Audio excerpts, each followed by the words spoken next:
Dangerous conditions, of course, in Mariupol, dangerous to say the least, as Russian forces use ships to shell the port city. At this hour, the fate of several rescue workers is unknown after Ukrainian officials say they were kidnapped by Russian troops. And in the last hour, President Volodymyr Zelenskyy is telling Japan's parliament Russia is preparing for more attacks around the Chernobyl nuclear plant. Our Robert Sherman has been covering the war for us from Europe. He joins us with the latest from Warsaw, Poland. Good morning, Robert.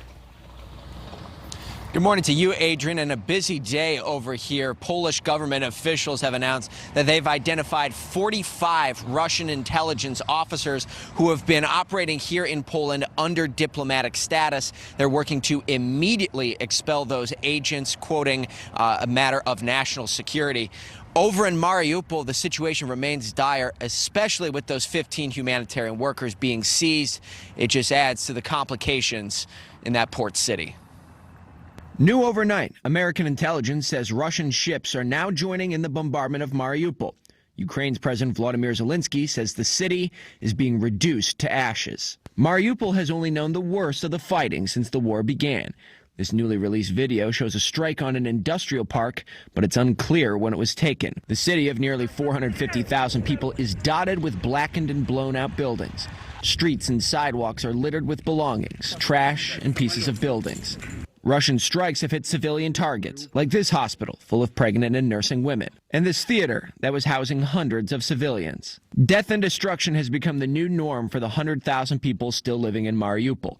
Satellite images showing bombed-out streets, buildings, and smoke rising from block after block. 7,000 people were evacuated Tuesday.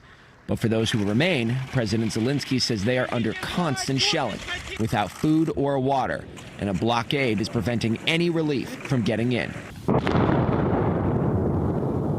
With a bloody stalemate looming over Russia, defense officials say the Kremlin is using increasingly violent and indiscriminate attacks to wear down the Ukrainian population and fighters. But Ukrainian forces continue to wear down Russian soldiers and destroy their equipment. Pentagon spokesperson John Kirby spoke about it during a news conference on Tuesday. What I would tell you is, though, that we have seen indications that the Ukrainians are going a bit more on the offense now. They have been defending very smartly, very nimbly, very creatively.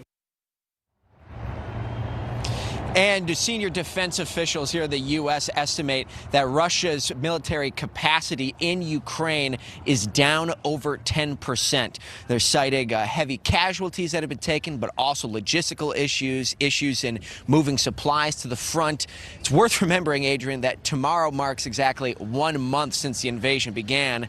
Many expected this to be over in just a couple of days. Thank you so much for watching. Make sure to click on the red subscribe button below so you can get more of NewsNation's fact-driven, unbiased coverage.